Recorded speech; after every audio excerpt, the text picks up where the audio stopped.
Hello, this is Paul Chek. Today I thought I'd share one of my favorite exercises, especially good if you're in a hurry. You need to get a good full body workout quickly. This exercise is what I call the squat, curl, press. So it's 3 exercises, a squat, a curl, and a press all coupled into one. If you take this exercise and couple it with one other exercise, maybe something for the core or some kind of pushing exercise, together you got a very complete workout, and with those 4 cycles of 2 exercises, you can get a lot done and you can feel great in a short period of time. Couple of tips on the exercise. 1, warm yourself up first. 2, don't do the exercise if you don't have a body that can handle it, and don't do it if it's causing you pain. If it is hard for you to go all the way down, for say your knees are sore, or any reason you're afraid to go all the way down, then just start in the range of the exercise that you can do. So let's just look at a couple of key tips. 1, I like to use a sumo squat position because it lets you have a more vertical trunk angle. If you do it outside your legs and you go all the way down, you get quite a forward lean on the trunk.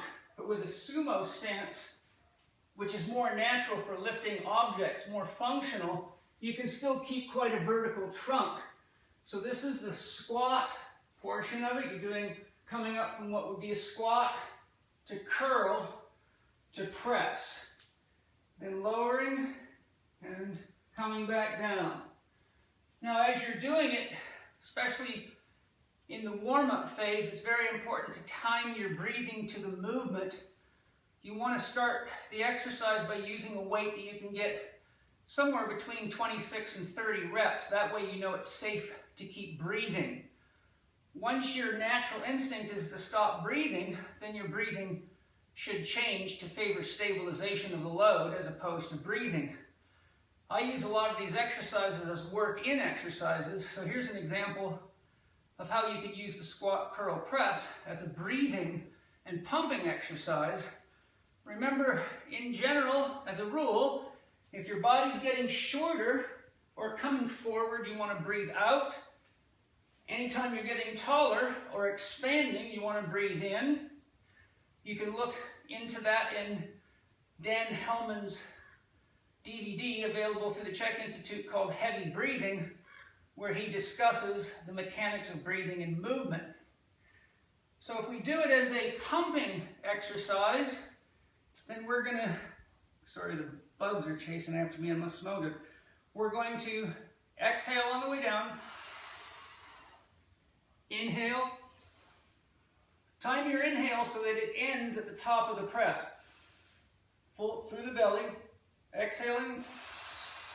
Exhale ends at the bottom of the squat. Inhale. Exhale. Whenever you can, breathe in through the nose. Big belly. Okay, so that I would typically do for a 30 rep set. The weight shouldn't be such that you're struggling at the end of the 30 reps. Should be a pumping warm up for the body and a nice stimulus for the neuromuscular system.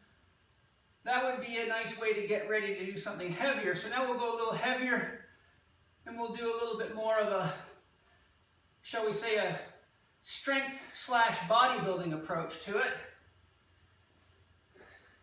it. So if we go, say, go to 35s.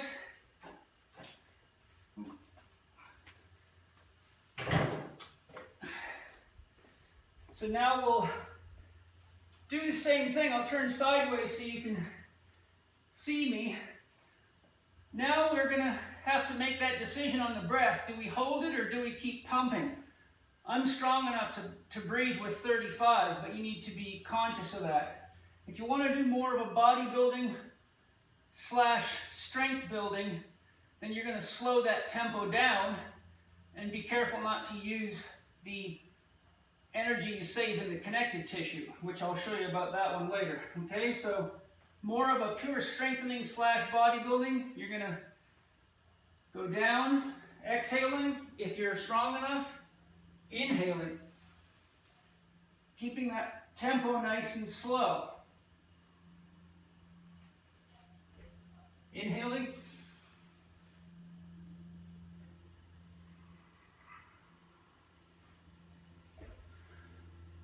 Now, I just finished working out, so my body's a little oxygen short, and I can't keep breathing with that load, so I'll show you how to switch now. What we're going to do is we got to remember that when we're carrying the dumbbells, even though we're going down, it's the muscles of inhalation and the extensors that have to hold our posture. So we have to set our breathing to begin with if you're going to get up to where your body naturally needs to stabilize. So the first thing I'm going to do here is take a deep breath, activate my core just enough to turn it on, and as I bend down, then I let it turn on as it needs to. So again, big breath, activate the core, holding the breath in, coming up, pressing overhead, exhaling. Now I'm going to take a deep breath, activate,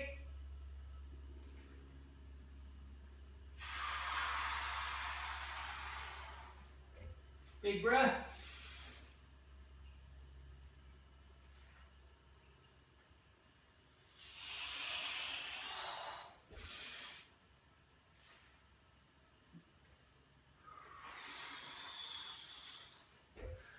Okay, so that's that style. Then if we want to go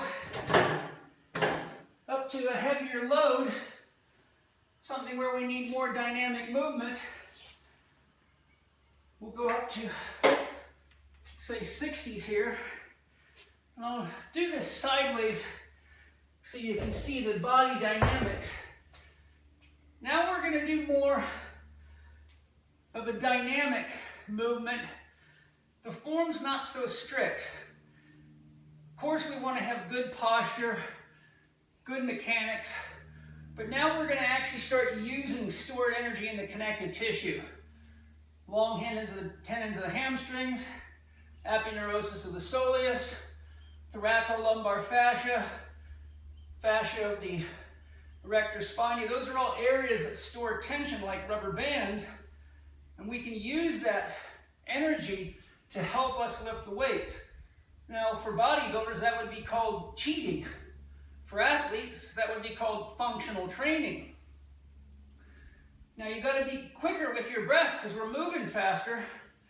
So I'm going to set my breath, take it down, bring it up, and get it up.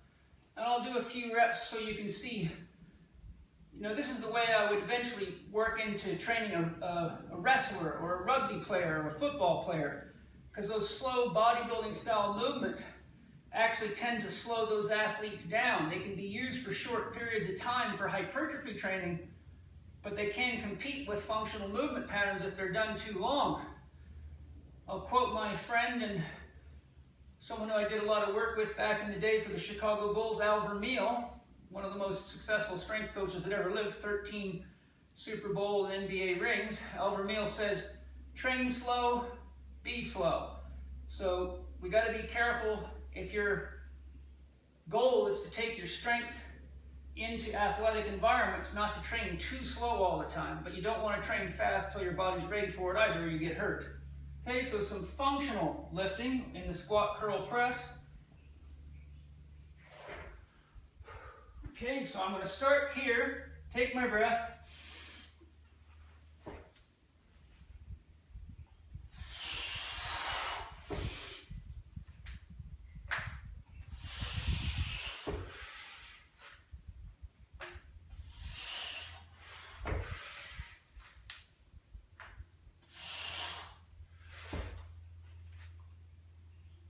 There you go. Okay. So, there you go. That's one of the ways I keep myself young. Good total body exercise. Take your time, warm up, get your breathing right. Make sure you're clear about what you're doing with the exercise so you don't get the results you don't want. Thanks for joining me. I'm Paul Chek. If you want to learn more, about my approach to exercise and many, many, many exercises, you can look at my gym instructor series, which goes through all the exercises commonly used in the gym. You can look at my strong and stable Swiss ball videos. Shows you how to mix Swiss balls with a wide variety of different apparatus. You can look at my little book, Movement That Matters, and that should get you started. Thanks for joining me today.